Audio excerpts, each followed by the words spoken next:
I wanted to talk about the Matrix and use it as a reliable backbone to keep my story together.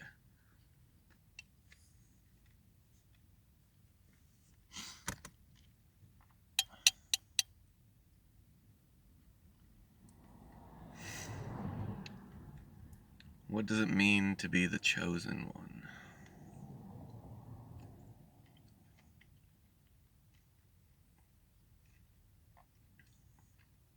Is Neo just somehow blessed into being the one person that could satisfy?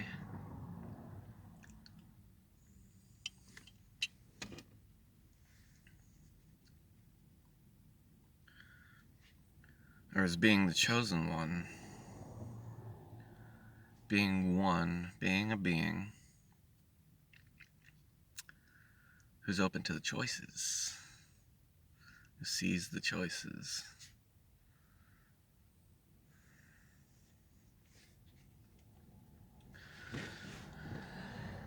And the way to analyze that, the way I've analyzed that is that Neo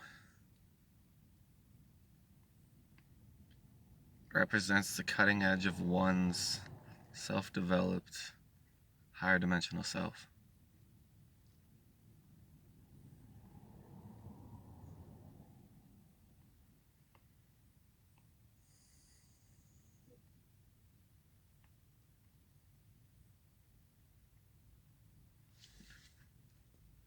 Morpheus, for example, another chosen one. Not the chosen one, but one without which there would be no choosing to be done. I had this whole multi-dimensional palette behind his mind. For example, in the second one, the second Matrix,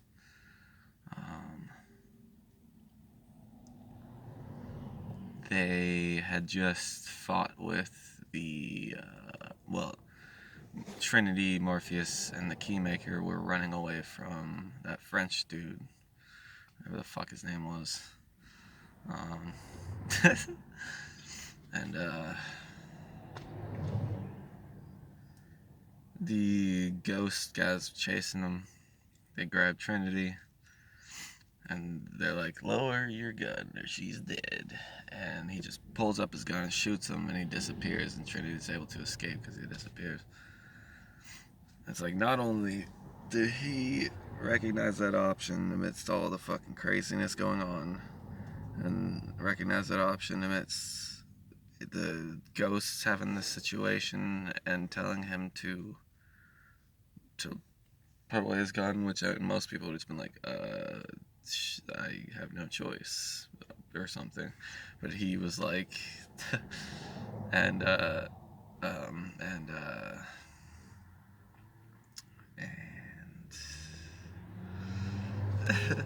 what this? My nose. I really don't give a shit anymore. I don't give a shit about fucking anything other than changing this world from the hell it is into not being it.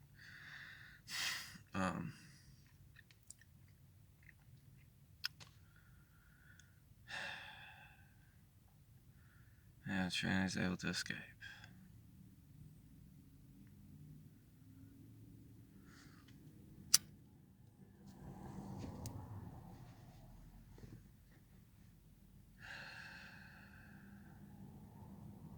Now, were they wearing masks the whole time? Or at all? No, they weren't wearing masks at all. They had machines that defined bacteria that were like 20 feet fucking long or longer. Probably longer. And It's about the self, obviously. That's what the level all of them are on. It's about producing with self manifested intention. Being their own beacons, being their own constructs, their own totem poles. Utilizing them in the multidimensional crazy ways that they do. And shit. All of like the dialogue that went on, it was so interesting. It's always so compelling and truthful and to the point. And it's always interesting how being to the point like spills out just this philosophical load of analyzing it instead of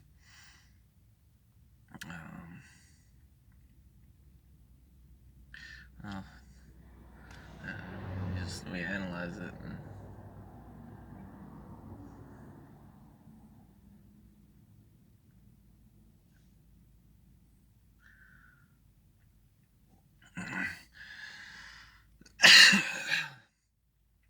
I watch the shit out of Daredevil. I probably don't have that much time.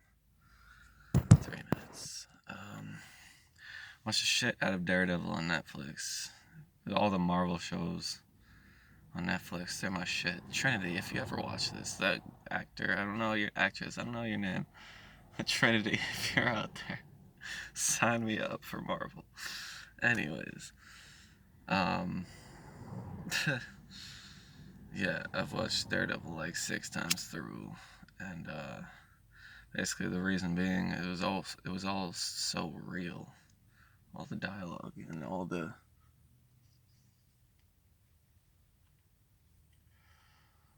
fights, all the everything about it. It was all so real, and not even just real, but amplified real because he was deaf. If you never listened to that show with headphones on, you missed a lot. And not that would imply like a lot of, oh, maybe you missed a voice or something in the background or a thing that suggested towards his perception or something more or something. But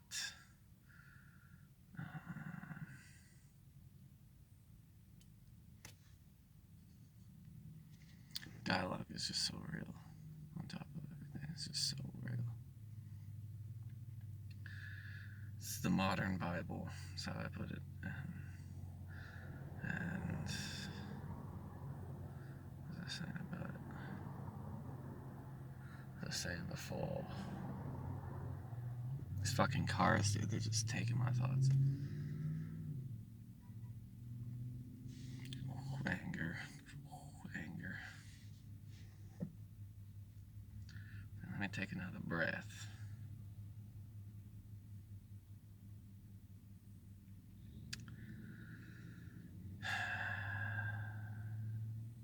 Being real. Take mushrooms. Told myself I wouldn't just say that anymore, but just take mushrooms.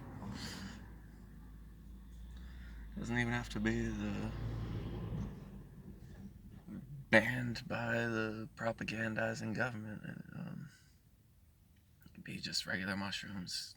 Helps your central nervous system. If you taking them out of your diet and you bring it back into your diet, you will realize how much you're missing. It's just maybe you ate it with pizza or some shit, and that's why it didn't really do much because you were actually downgrading that whole time.